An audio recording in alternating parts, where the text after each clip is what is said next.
In this episode of Cosmic Sponge, scientists unwittingly hearken the arrival of psycho-hamsters. Vampires brave the sunlight to beat a Guinness World Record. And for our main topic, we investigate a weather phenomena consisting of a mysterious meat with a terrestrial taste. There's even time to marvel at some of the dumb things scientists sometimes say. We were really surprised at the results. Well, I'll say that's like 180 degrees for what you were going for.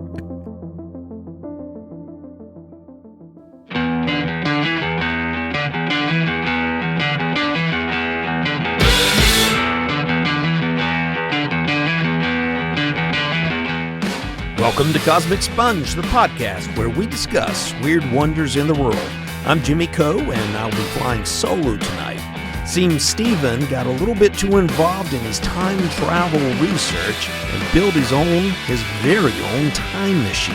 Unfortunately, he used an old moonshine boiler and some leftover Legos from a yard sale, and then he used some of that new math in the public school system to do his calculations, and he missed his rendezvous, which was supposed to be 5 minutes ago. Who knows, he might pop up while we're recording this. First, we'll go into our news stories. Let's see, what do we have here, listeners? Something good tonight?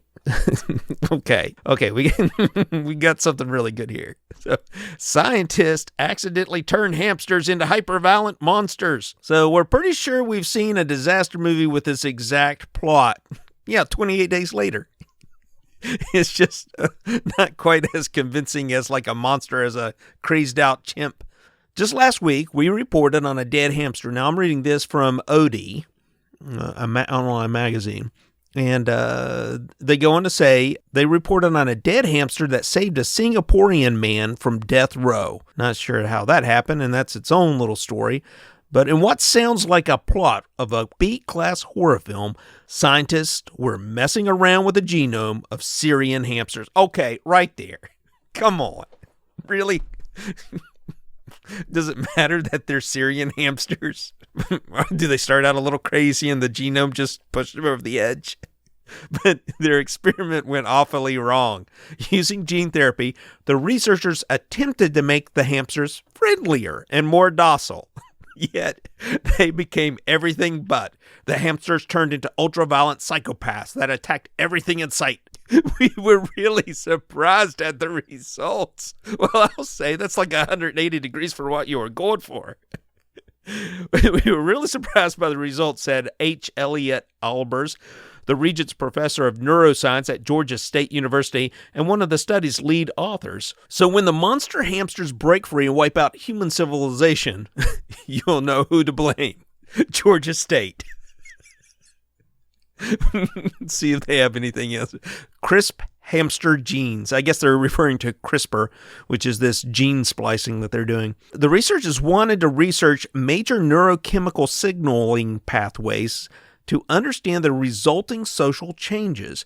In plainer terms, they wanted to see how switching off the brain's ability to process certain chemicals would affect social behavior. I suppose you could say that's innocent enough, but the research team chose to carry out the experiment on Syrian hamsters. Believe it or not, the tiny rodents are very important for the study of social behaviors and communication. The social order of a horde of hamsters. A horde of hamsters? Really? It's a horde of hamsters? Alrighty. Zombie horde of crazed hamsters is surprisingly similar to that of humans. Add to that the fact that we know their full genome, and they make for a good platform for studying social phenomena. For this study, the researchers turned off the hamster's brain receptors, processing vasopressin. I don't know what that is. Anyway, it goes on, it regulates things amongst social communication, aggression, sexual motivation, that kind of thing. To inhibit the hormone receptors, they use CRISPR's Cas9 technology, and this is, like I said, a gene splicing technology, and sometimes referred to as molecular scissors. CRISPR allows researchers to cut DNA at specific locations.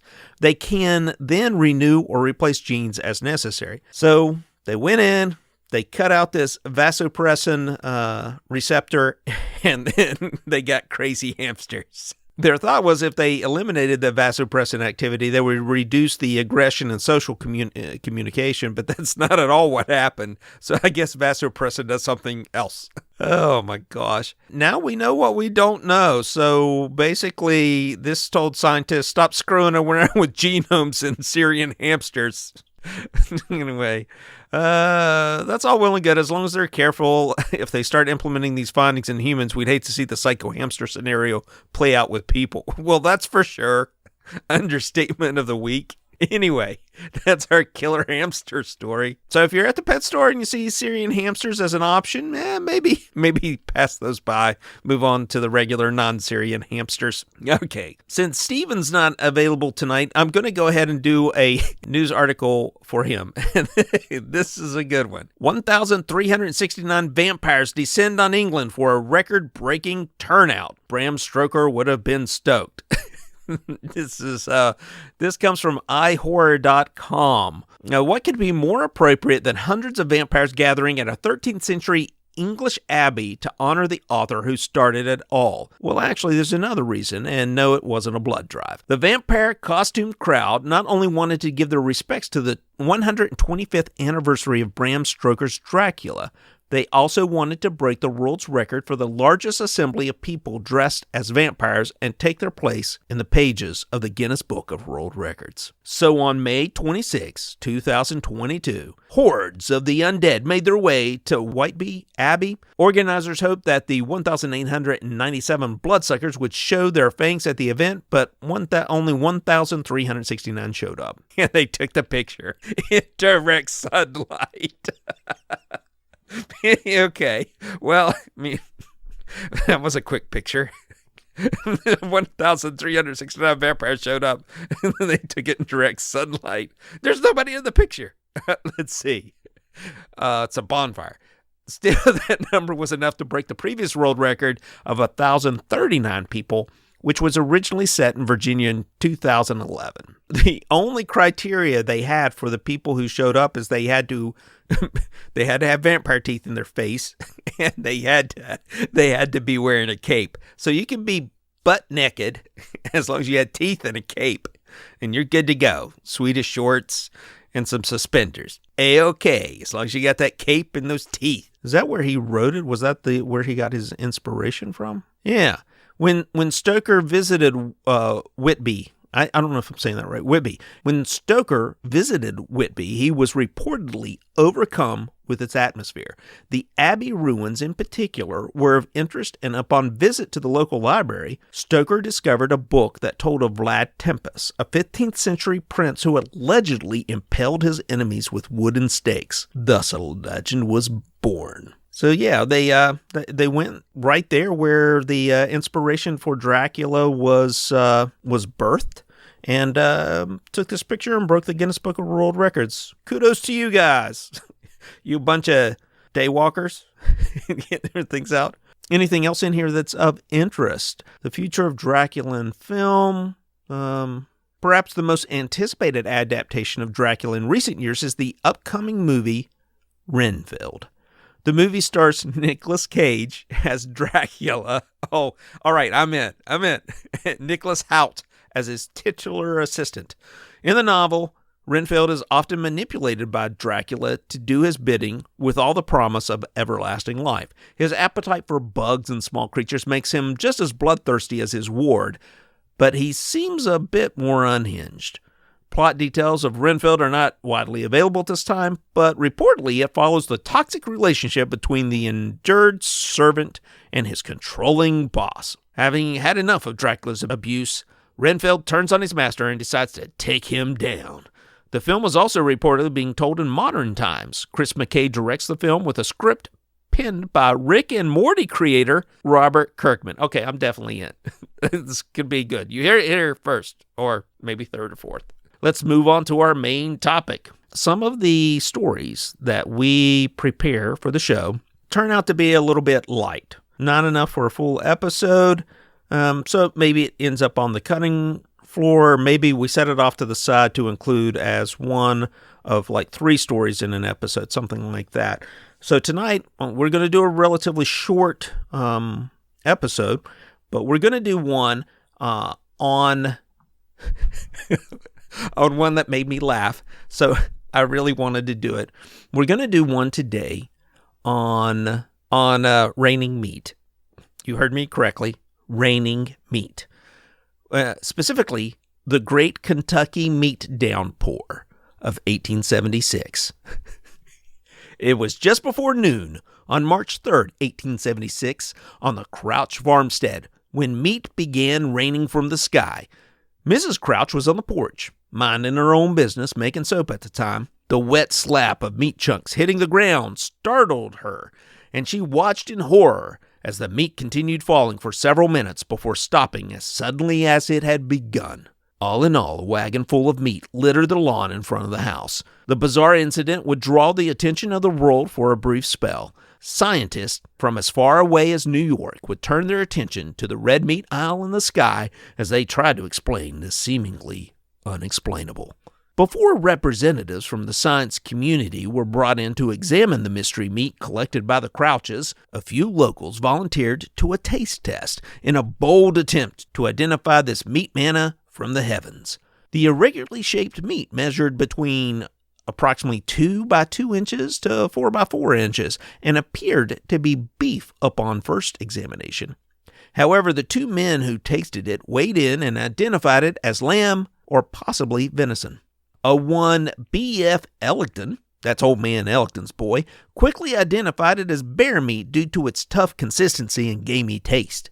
Mr. Leopold Brandes, on the other hand, was the first scholar to examine the meat and offered an alternative explanation, identifying the meat as Nostoc, a type of cyanobacteria. The name Nostoc, I had to look this up. The name Nostoc was coined by Paracelsus, a 14th century Swiss physician and part-time alchemist. The name Nostoc is a combination of the English word nostril and the German Nasenloch, or nose hole. The name is likely due to the colony of bacteria having an appearance similar to nasal mucus. When it's on the ground, a Nostoc colony is ordinarily not seen, but after a rain, it swells up into a conspicuous jelly-like mass, which was once thought to have fallen from the sky, and more common folklore identifiers had been used up to that time, such as star jelly or witch's butter. Meanwhile, newspapers like the New York Times offered their own opinion, reporting that what they found just might be cosmic meat, a type of flesh from animals that were victims of a distant exploding planet. It is at this point, however, the story takes a more sinister turn. Leopold Brandes, the guy who thought it was this nasal jelly, published his hypothesis in the American Journal of Microscopy and wanted to confirm his suspicions that the meat was nothing more than a colony of bacteria.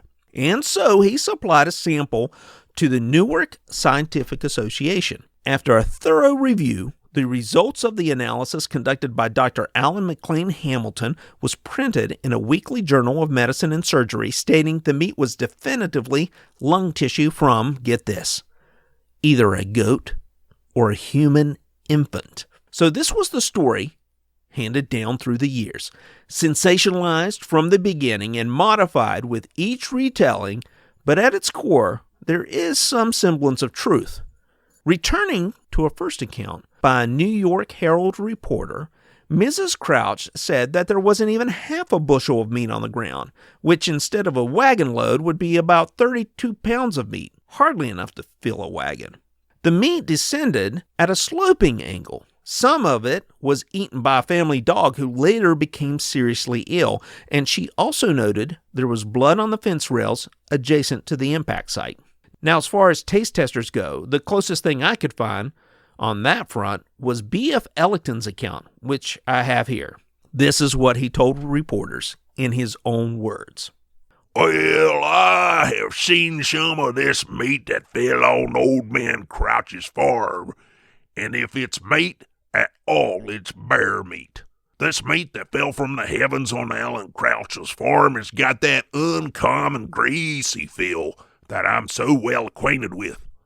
I know bear grease when I see it, and that's the kind of fluid what come out in that meat at old Alan's house. and got all over my hands when I was examining it. I smelt it too, and I know that smell as well as I know the smell of liquor. Gentlemen, that's bear meat certain, or else my name is not Benjamin Franklin Ellington.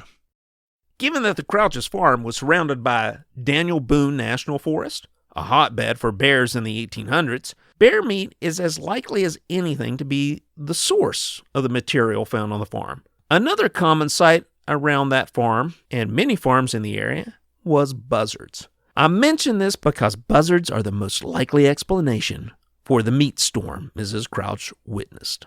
As far as the scientific examination of the meat goes, what I found was a different entry from the Newark Scientific Association.